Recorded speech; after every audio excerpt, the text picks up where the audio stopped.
It's finally here. Yes, it's coming. Costco, finally coming to the villages. An 89-year-old New Jersey man tied his wife to a chair at the Wildwood Hotel. 84-year-old Spruce Creeker arrested after violating a judge's order. Local dragon boaters bring home awards from the Claremont Boat Festival. A villager facing 30 child porn charges released after judge agrees to give him bond. A driver suffering medical episode crashes through a garage at a home in the villages. A couple in a tough spot after a wife rescues her husband found at a town square. How many holes in ones of golf did we get this week? Letters to the editor. This and more coming up.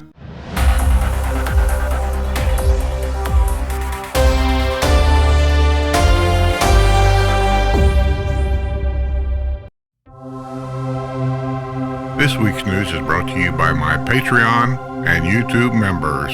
Thanks, guys. You're the best.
Let's have some more news.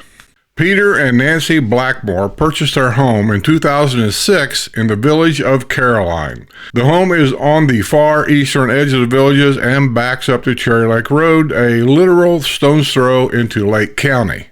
When Blackmore purchased their home, the village's 4-board fence offered adequate protection from the outside world. However, Cherry Lake Road is no longer a little country road. It has morphed into an endless river of speeding cars and litter bugs. There have also been fatalities and plenty of questionable foot traffic. I know that road very well. In the early days, the villages maintained a 4-boarded fence. You called them up, and they came out and fixed it. In 2013, maintenance of the fence was turned over to the homeowners. The changing environment prompted the Blackmores to fortify their section of the fence. They erected a stockade wall and affixed a K9 on-duty sign to discourage any potential trespassers. Many years ago, there was a couple of homes back there that was burglarized because it was right along that road right there, and only that 4-boarded fence didn't really stop anybody. And snowbirds would go home for the summer months, and they'd come back to find that the back door of their house was broken into, and they were robbed, and destruction was caused. So I understand his plight. The fence, painted the same color as the previous 4-boarded fence, was in place for a decade. But then the Blackmore's wall was the subject of an anonymous complaint. They believe the complaint came from someone in the village of Polo Ridge, which is in Community Development District 3. The village's Community Development District 6, which stopped accepting anonymous complaints after the complaint about the Blackmore's fence had already been lodged. See, this is what I'm saying. Whoever that was in Polo Ridge should not be allowed to make a complaint about something that happens in District 7 or District 8 or District 9. They don't live there, so it's none of their damn business. The Blackmores attempted to work with community standards and remove the K9 on duty signs. They submitted an application to Architectural Review Committee, but ended up pulling it from the consideration. They also resurrected the original plat for the property, which indicates either a 4-boarded fence or stockade structure would be permissible on their property. Sounds like an open and shut case, doesn't it? They were called to the public hearing Friday morning before the CDD 6 board at Seabreeze Recreation Center. Times have changed, Peter Blackboard told the board. His wife described the massive Hammock Oaks development plan nearby, which will bring a small city of 2,000 to 3,000 people to the other side of their wall. Neighbor Susan Palmer testified on the Blackboard's behalf. It's very scary at night. You don't know who's walking along there, Palmer said. It's only going to get worse. The Blackmores insist they receive approval from the villagers to make modifications to their fence, although they have not been able to produce documentation sufficient to satisfy community standards. Supervisor Peter Moeller, also a resident of the village of Caroline, serves as CDD 6's representative on the project-wide advisory committee. He suggested this might be a broader issue than what is being experienced by the Blackmores. He pointed to the villagers who have homes near the bustling Trailwinds Village development in Wildwood. They bought property with cow pastures behind them, and now they have parking lots and shopping plazas. I've pointed that out. Just because you have that view, if it's a pasture field or whatever, doesn't mean that view's going to stay there. There's no guarantee. Many of those residents have complained about fence jumpers showing up in their pools and are similarly worried about outside invaders. Hey, according to Rohan, there's no such thing as happening. Supervisor Linda Gressick suggested the board postpone action on the Blackmore's case until July 19. The board embraced the postponement, with Mueller suggesting it would give him a chance to raise the issue at a PWAC meeting. Well, good luck, because I understand the plight there. I lived in the Caroline area, and I like it. Caroline area is a nice area. It's good location, but I know that road they're talking about. It used to be a little country road that had like no traffic on it. Nobody worried about it, but then there was a couple house burglaries that happened there, like I already mentioned. And now that they got these big projects that's going to be building across the road over there, they're right. It's only going to get worse. A villager's decision to order a drink at a restaurant ignited a brawl later at her home, which ended with her arrest. Susan Jones Hemming, 65, who lives in the Emily Villas in the village of Mallory Square, was out at a restaurant when she attempted to order an alcoholic beverage, according to the arrest report. A witness saw what Hemmings was doing and informed Hemmings' husband. The group opted to leave and headed home. When they got home, Hemmings allegedly grabbed her husband's arms with both of her hands and punched him in the stomach. She also destroyed a piece of furniture. The husband attempted to leave, but Hemmings blocked the exit. He dialed 911. The report noted that Hemmings was showing signs of intoxication when deputies arrived at the home. The Portsmouth, Virginia native was arrested on a felony charge of battery on a person over the age of 65. She was booked at the Sumter County Detention Center on a $1,000 bond. A homeowner in the Villages will face a lawsuit over $15,000 in unpaid deed compliance fines. The Community Development District 5 Board of Supervisors has agreed to file a lawsuit against 82-year-old Henry Mabry, owner of the home at 1762 Roseberry Loop in the village of Winifred. In 2021, the property was found to be out of compliance due to overgrown grass and weeds. The property was brought back into compliance in 2022. Fines were piling up during that time. The property was out of compliance. A community standards representative said Mabry had paid $200 toward the fines, but noted that was some time ago. He has not paid any other money toward the outstanding balance. The board voted unanimously to pursue the lawsuit. An 89-year-old New Jersey man was arrested after a maid found his wife tied to a chair in a guest room at the Brownwood Hotel and Spa in the Villages. The member of the housekeeping staff found the woman tied to a chair Thursday afternoon, according to the arrest report from the Wildwood Police Department. The woman, who was alone in the room, was extremely disheveled and confused. A white belt had been used to secure her left arm to the chair. White trash bags had been used to tie each of her feet to the chair. In addition to law enforcement, the village's public safety department was summoned to the scene. The EMS personnel found the woman could not answer general questions due to her severe memory loss. Video surveillance captured at the hotel showed the woman's husband, Christopher Sasa of Manchester, New Jersey, roaming around the hotel at about 11 a.m. that morning. When police interviewed Sasa, he complained that someone on the hotel staff had dimed him out by contacting law enforcement. He said he and his wife had been married for 60 years. He also said he was trying to do his best he could do so she wouldn't be able to hurt herself by falling, but knew it wasn't the right choice by restraining her. Sasa, who splits his time between New Jersey and Boca Raton, was arrested on charges of false imprisonment and elder abuse. He was booked at the Sumter County Detention Center and released after posting paying a $1,000 bond. You know, I sympathize with people that's trying to take care of someone with Alzheimer's and dementia. I took care of Dad, and I don't really want to criticize or anything he's doing. I don't think tying somebody to a chair and leaving him there is correct in any way. But let me just say it's a tough job.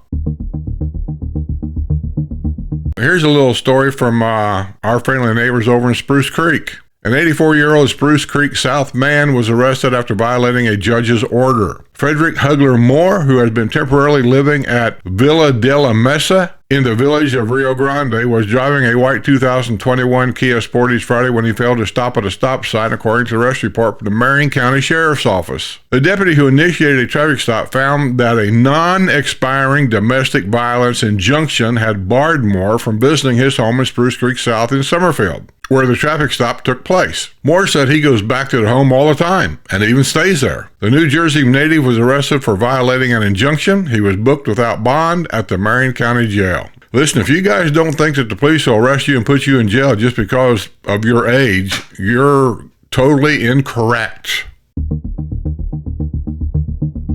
Well, this is probably going to be a top story of the week. People around here are just overjoyed about all of this. Listen, I'm not a shopper, so I just don't get it. Villagers are overjoyed to learn that Costco Wholesale is coming to town. News broke Monday that the wholesale retailer will be locating a store near Hobby Lobby in the Villages. Damian Warther of the Village of Dunedin said he has lobbied long and hard for Costco to come to Florida's friendliest hometown. I have been after Costco for almost 10 years to open a store here. Located the guy who was responsible for choosing locations and bombarded him with all sorts of information about the Villages from multiple sources.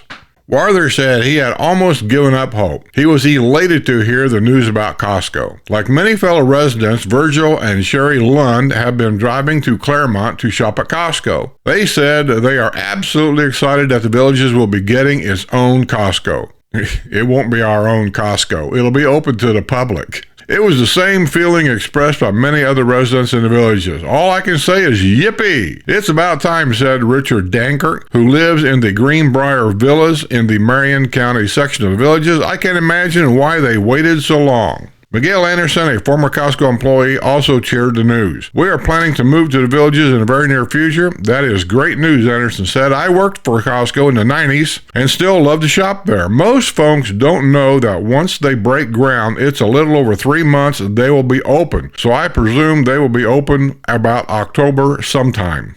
We will see. Well, there you go, all you Costco shoppers. There's a Costco coming to town. I'm sorry. My mind says, you have a Sam's Club, you have a Costco, we have a BJ's. How much more shopping do we need around here? Good Lord. And what makes Costco? Tell me, because I don't know. What makes Costco better than anybody else? I've been to a Costco in Fort Wayne. I walked around the store. I was so bored, I went and got a hot dog and a Coke, I think, for $1.50 and just sat there and waited for everybody. A driver suffering a medical episode crashed through the garage at a home in the Villages. The man was at the wheel of a vehicle at about 10 a.m. Sunday, heading down a hill on Kim Lane when he suffered a medical episode and crashed through the garage door of a home at 1410 Lester Drive on the historic side of the Villages. There was a swift response from the Village Public Safety Department and Lady Lake Police Department. Traffic was blocked around the home during the investigation. Witnesses said the driver survived the crash. The homeowner was away when the crash occurred. However, her home sustained serious damage. The man's car crashed into the golf cart that was parked in the garage. It also struck and damaged the homeowner's washing machine. Yellow crime scene tape was up and around the home Sunday afternoon. The garage was boarded up and the garage door had been pulled to the side of the driveway. What a mess that is.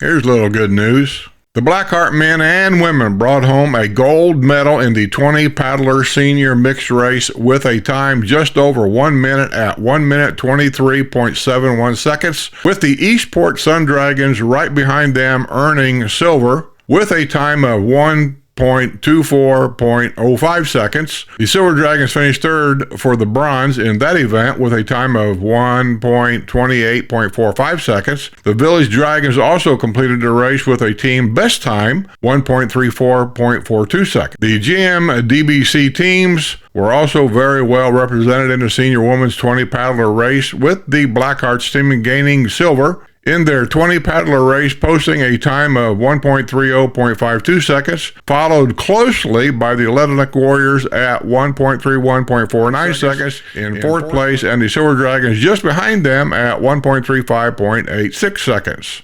Get all that?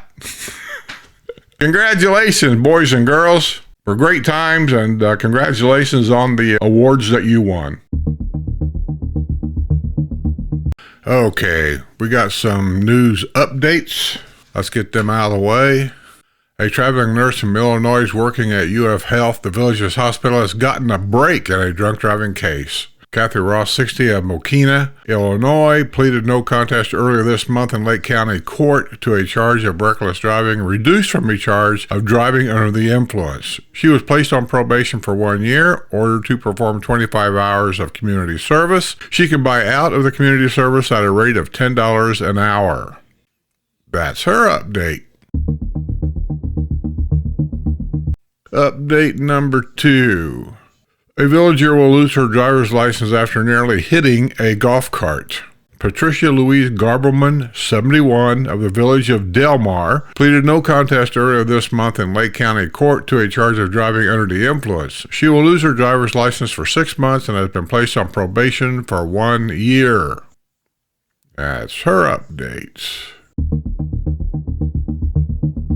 Update number 3. A villager has been released after more than a month in jail after a judge agreed to set bond in a child pornography case. Michael Henry Roseman, 69, of the village of Bradford, had been held without bond at the Sumter County Detention Center since March 5 arrest on 30 counts of possession of child pornography. He was released Thursday after a judge agreed to set bond at $15,000 per count. Thus, Roseman has posted the necessary $450,000 bond. Roseman has pleaded not guilty in this case. And here is the famous Hoarding case updates. A cousin is taking charge at a home in a village which has become notorious for hoarding. Mark O'Shea updated the Community Development District 5 Board of Supervisors on Friday about the home at 1889 Blythewood Loop in the village of Sunset Point. The owner, Barbara Packard, claims she was held for 2 years as a prisoner in her home by her adult son. Jeffrey Packard, 37, was arrested at the home March 11th by Sumter County Sheriff's deputies. He is facing multiple charges, and the state attorney's office is confident he will be sentenced to prison time. And that's his update. Here's another update. This one goes back a couple of weeks, I think. A husband and his wife in the villages are in a difficult situation after the wife rescued her husband, who was found sleeping on a bench at a town square. A Good Samaritan spotted 78-year-old Daniel Andrew Wantonio of the village of Winterfoot at town square asleep on a bench, according to a document on file in the Sumter County Court. The Good Samaritan called Wantonio's wife, who immediately drove her golf cart to the square and picked him up. She took him back to the house that they owned since 2004. The problem is that at the time Wantonio was retrieved from the square, he was free on bond as a result of March 28th battery arrest after a domestic disturbance involving his wife at the residence. The Ohio native was at the residence when a representative of the state attorney's office phoned his wife to follow up on the battery case. State attorney representative heard Wantonio in the background. A no-contact order had been issued by the judge when Wantonio was released on bond. Therefore, deputies were sent to the home to take him into custody. He continues to be held without bond at the Sumter County Detention Center following the second arrest. A villager allegedly choked his wife after she brought up resort vacation plans. John Michael Nosen, 68, of the village of Lake Denham, is facing a felony charge of domestic battery by strangulation following his arrest this past week by officers from the Leesburg Police Department. The Chicago native and his wife were eating dinner April 17th at their home on Tanya Terrace when she asked Nosen about a resort they would visit in a few weeks, according to the arrest report. Nosen became irate and reached over and began choking her with both hands. The woman later told police her airway was restricted and she could not breathe during the attack. Nosen eventually let her go, fled in a golf cart, and she dialed 911. When officers arrived at the home, the wife was extremely distraught. Her neck was red, and officers documented her injuries with photographs. Nosen, who has been married to his wife for 24 years, said he knew he messed up. He was taken into custody and booked at the Lake County Jail. He was released after posting a $5,000 bond. Nosen purchased their home in September for $449,500. Two people in a stolen car were arrested at a grocery in the Villages. An officer was on patrol at about 10:30 a.m. Tuesday when his automatic license plate reader hit on a stolen Jeep Grand Cherokee, according to the arrest report from the Lady Lake Police Department. The officer conducted a traffic stop in the parking lot of the Winn-Dixie supermarket at La Plaza Grande. That's up by Spanish Springs. The officer confirmed the vehicle had been reported stolen in Marion County. The driver was identified as 34-year-old Brandon Michael Delwater of Ocala, who has a suspended license. Delwater told the officer that he and the owner of the vehicle had a fight at a gas station, and the owner threatened to report the vehicle had been stolen. Delwater was arrested on charges of grand theft of a motor vehicle, driving while license suspended, and possession of methamphetamine. He was booked at the Lake County Jail on a $7,500 bond. A passenger in the vehicle was identified as 34-year-old Anna Marie Thompson of Silver Springs. She was also found to be in possession of methamphetamine, diphenidine, and drug paraphernalia. She was booked at the jail on a $6,000 bond. Drugs, drugs, and more drugs. You'd think they would wise up. Here's another update I ought to put in here. I almost missed it. An 81-year-old villager has entered a plea after an alleged attack sparked by her frustration with her computer. Lenore Smiley, of Village of Santo Domingo, entered a plea of not guilty Tuesday in Suffolk County Court through her attorney, Michael Hollander. She remains free on a $5,000 bond. She was arrested April the 8th at her home at 1801 Fonseca Way on felony charges of battery and false imprisonment. That's her update. Well, let's see how many holes in ones of golf we got this week. Looks like 1, 2, 3, maybe 4. Let's get to it. A Village of Bradford man got a hole-in-one after giving up golf after 30 years. Bill Fairchild started playing golf again last year. He was recently golfing with a pal and scored a lucky ace at hole number 6 at the Volusia Executive Golf Course. He used a 9-iron at 120 yards. Well, congratulations, Bill, on your hole-in-one, and welcome back to the game of golf. George Goges, Goges, of the Village of Hammock at Finney, got a hole-in-one Thursday, April 18th at hole number 2 of the Sweet Gum Executive Golf Course. This is his second hole-in-one this season. Well, congratulations, George, on your hole-in-one. A villager got his first hole-in-one after golfing for 46 years. I feel your pain. Matthew Benedict scored the lucky ace at hole number 1 at the Silver Lake Executive Golf Course. He used an 8-iron at 130 yards. The hole-in-one was witnessed by neighbors Kurt and Dale Scholl. Well, congratulations on your hole-in-one, Matthew. Beer's on you, buddy. This is just going to be for the fun of it. I saw it and I just thought that you guys might be interested in seeing it. This golfer, Larry Fleming, was not rattled by a nearby alligator on the Bonifay Country Club golf course. Jeff Wilner shared the photo. Well, Larry, I don't think that alligator's impressed at all, do you? Good job, buddy.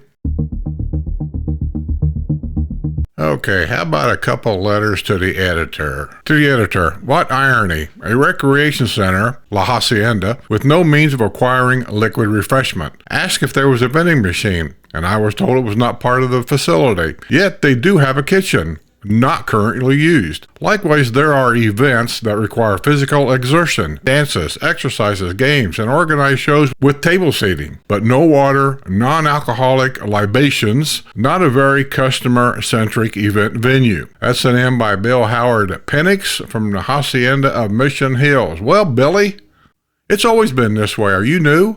They don't have vending machines at any of the rec centers anymore. They stopped that years ago when they started installing restaurants. You're to take your own. They send out invitations all the time at these different recreational venues. It says BYOB, bring your own beer. That means bring your own drink. I've been to a lot of rec centers. Everybody brings their own stuff. We bring snacks, we bring popcorn, we bring cookies and something to drink, and we share and pass things around. And it's always been done that way. So apparently you must be new. So just get used to it. Just pack a lunch.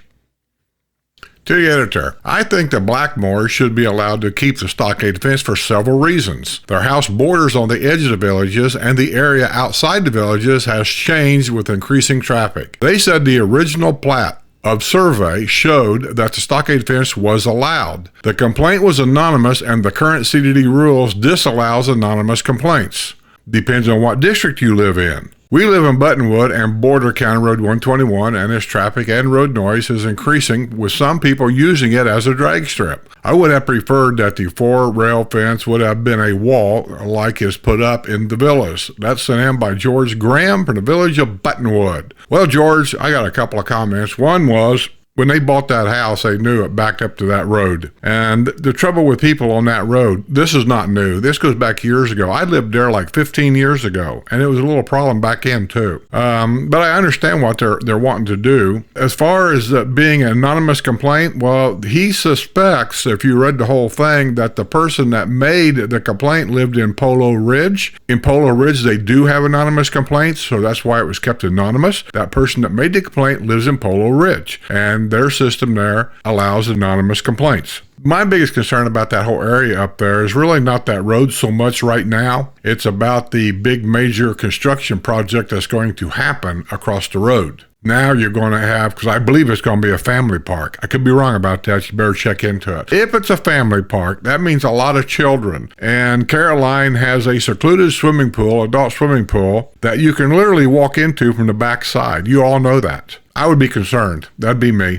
Well, with that being said, let's get out of here. And I will say, I appreciate everybody for coming to the news and watching the news and all the comments that we get about it, and all the Patreon members and all the new Patreon members that we have. I can't thank you guys enough, because if it wasn't for the Patreon members and my YouTube members, the news and things, there'd be a lot of it that'd be restricted because I just couldn't do it. But I do thank you for supporting it, supporting the channel. I'm just left speechless sometimes. I appreciate it a lot. I want to thank you very much for supporting the channel and our efforts here. And with that being said, let's get out of here and let you simply say, be well, stay safe, be aware. I'll see you on the other side. And don't leave your keys in the golf cart.